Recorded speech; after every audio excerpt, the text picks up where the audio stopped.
छा बरसां रुक रेगुलेटर वटाऊं 8 महीननि खां वारिया केनाल जी किरियल पुल हिन वक़्त ताईं बि तमीर न थी सघी आहे। सो हिते ॻोठाणनि जेको आहे अॼु बि जनाज़ो जेको आहे काठ जे रखियल फटनि तां गुज़ारियो आहे।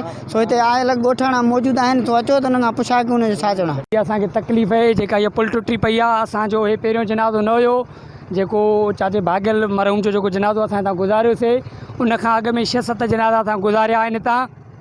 आगा सिराज दुरानी स्पीकर हूंदे बि इक़्तिदार में हूंदे बि असां हुनखे वोट ॾिनोसीं त इक़्तिदार में हूंदे बि असांजो मसइलो नथो हल करे। असां इंजीनियर सां बि ॻाल्हायो आहे, SDA सां बि ॻाल्हायो आहे। हिते असां धरना बयान एतिजाज बि कया आहिनि। उनखां बावजूद बि असांजो मसइलो हल नथो थिए।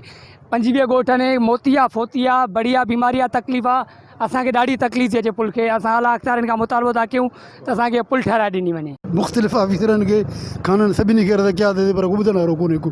ख़ुदा असांखे पुल ठाराए ॾियो, असांखे सख़्तु ज़रूरत आहे। माण्हुनि जो चवणु हाणे मैयत खई वियासीं खड्डनि ते कुलनि ते था खणूं। इहा ख़ुदा असांजे मथां रहम करे मीडिया खे अर्ज़ु कयूं था त वज़ीर आला खे पाकिस्तान खे जेके बि माण्हू आहिनि मदद कनि असांजी। अवां दोस्त ॾिसी सघो था त हीअ जमायत ही दोस्त ॻोठ वारा केतिरो परेशान आहिनि पुल जे करे। असां सभई गॾिजी दोस्तनि खे जेके वस वारा ऑफिसर हज़रात आहिनि उन्हनि खे गुज़ारिश आहे त महिरबानी करे हीअ तकलीफ़ हिन ॻोठ वारनि जी दूरि कई वञे। ऐं जनाज़े में ख़ासि करे शादी गमीअ में अच वञ में ॾाढो तकलीफ़ आहे माण्हुनि खे ऐं राब्ता बिल्कुलु कटियल आहिनि। सो अवां जेके बि वस वारा आहिनि पाण त वेठा आहिनि कुर्सियुनि ते, अवाम जो को ख़्यालु कोन्हे। सो महिरबानी करे असांजी इहा इल्तिजा आहे असांजे हिन मारवाड़नि जी सिंधी दोस्तनि जी सिंधी मारवाड़नि जी इहा तकलीफ़ दूरि कई वञे। बाला ऑफिसरनि खे रिक्वेस्ट था कयूं त असांखे हीअ पुल ठाराए ॾियनि। हिन पुल जे करे ॻोठ वारनि खे ॾाढी तकलीफ़ अची रही आहे। तव्हां ॾिठो हाणे वॾेरे भाॻियल जो जेको जनाज़ो टपायो वियो, कुलनि ते टपायो वियो।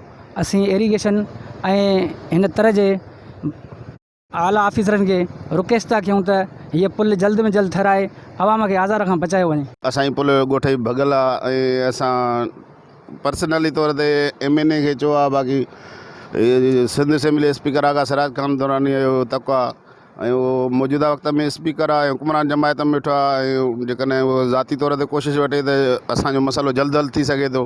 हिननि जो इहो ई चवणु हुयो 8 महीननि खां असांजी पुल किरियल आहे जेका हिन वक़्त ताईं तमीर न थी सघी आहे। सो हिन खां असांजो 25 खां वधीक ॻोठ बि आहिनि जेके हिन वक़्त ताईं परेशान आहियूं।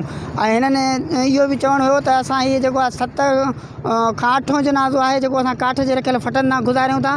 सो हिननि सिंध असेंबली जे स्पीकर आगा सिराज खान दुरानी ऐं तक जे MNA गोंदबख्श खान महर खां मुतालबो कयो आहे त असांखे जल्द खां जल्द पुल तमीर कराए ॾिनी वञे। असांखे सख़्तु तकलीफ़ आहे। कैमरा टीम सां गॾु फ़हीम हैदर मंगी, टाइम न्यूज़, लखी गुलाम जा।